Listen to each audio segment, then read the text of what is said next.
Now, what was the next one that Luke said? Not only is this parable about those who trust in themselves, this parable is about those who trust that they are righteous. And I present to you that the great problem the Apostle Paul noticed when he started to preach the gospel of grace to the early church, and I'm talking the church of 55 AD, 55 to 65. Paul's dead around 65. The real push of the Apostle Paul's ministry is somewhere between 53 AD, 65 AD. In that window of over a decade, and his salvation's probably somewhere late 30s, early 40s. Then he gets shipped off because he's such a problem in the book of Acts that the church actually kicks him out for a while. And he goes and learns the gospel of grace, and he comes back a tempered man. In that last 10 years of Paul's ministry, he tries to land on, you only got 10, 12, 15 years. Your writings are going to change the world. What do you focus on? So Paul decides, I'm not going to focus on teaching people how to keep the feasts. I'm not going to focus on upholding natural Sabbaths. We're not going to focus on teaching you the proper day and way to be circumcised. He starts to kick out all of the natural stuff. He starts to kick out all the religious stuff, all the formulaic stuff. And he starts to land on a righteousness that looks a lot like Abraham's. And Paul really teaches us that the new covenant is a renewal of the Abrahamic covenant. That God took that covenant he had with Abraham and he did this. He put better promises into what was already a great covenant. He took a great covenant and he made it a better covenant. Better covenant built on better promises because it was all through the man Christ Jesus and none of it through you. Well, that's good news. That nothing in the covenant depends on me. Everything in the covenant depends on Jesus. And then Paul realized through listening to the Spirit and as he presented that gospel, what we often call the gospel of grace or the gospel of finished work, what Paul realized is that the great enemy of the righteousness of God is not the devil. How many of you realize the devil can't do anything with the cross? He didn't stop Jesus from resurrecting. What power does Satan have? Completely crushed at Calvary. So what's the problem? And Paul spotted it. I'm the problem. I do more than the devil could ever do to hold back the realization of the righteousness of God.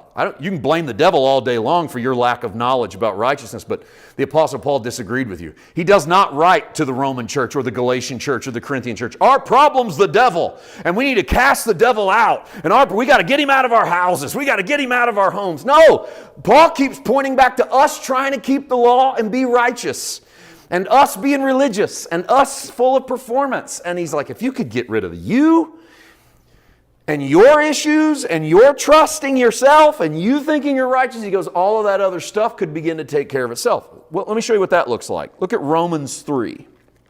Now, Romans is a book we can get lost in. It's deep. It's wide. It covers the gamut of righteousness and justification. But I want to show you just a few verses, beginning in verse 10 of Romans chapter 3, where the Apostle Paul lays this out, as it is written. I hope you realize when you see as it is written, we're quoting the Old Testament. Okay?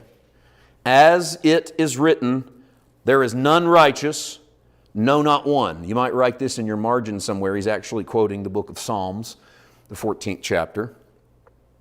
He's quoting the book of Psalms, the 53rd chapter.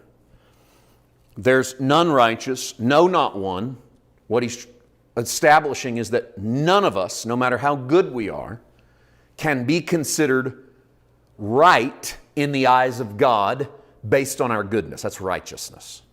Right in God's eyes, he says, none of us are righteous, no, not one. There is none who understands. There is none who seeks after God. They have all turned aside. They have together become unprofitable. There is none who does good, no, not one. Notice that honestly, we would disagree with Paul in verse 11. There's none that even seeks after God. We go, come on, man, I've been seeking after God my whole life. But Paul's theology, grabbing the Old Testament, was not only are you not righteous, when you think you're seeking after God, I argue that you're not actually seeking after God. You've made yourself God. You're seeking after your own ability to perform up to the standards of God, and only God can perform like God. So every time you seek God through your own performance, you're seeking your own godhood. And Paul goes, none of you have ever actually sought God God's way when you seek God through your performance.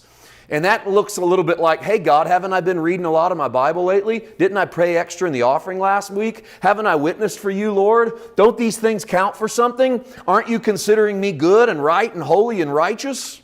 And you know that the answer to that is no. None of those things make me good or righteous or holy. And Paul goes on, look at verse 19. I know we could keep reading, but I'll get lost in a lot of these verses. So let's jump to 19, same chapter, Romans 3. Now we know that whatever the law says, it says to those who are under the law, watch this, that every mouth may be stopped and all the world may become guilty before God. Everybody's guilty before God. The law demands it. Because the law tells you, thou shalt not, and you have shouted. Thou shalt not, and you did. Or thou shalt, and you didn't. And if you did it once, boom, you're done. The law declares you're guilty.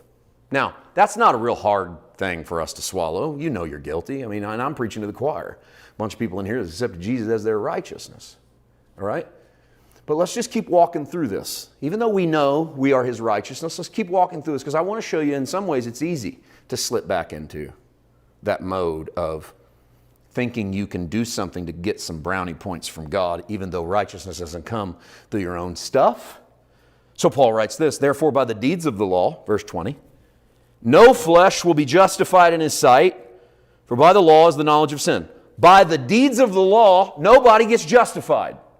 That means even if you did the right thing, it doesn't count. By the deeds of the law, no flesh will be justified.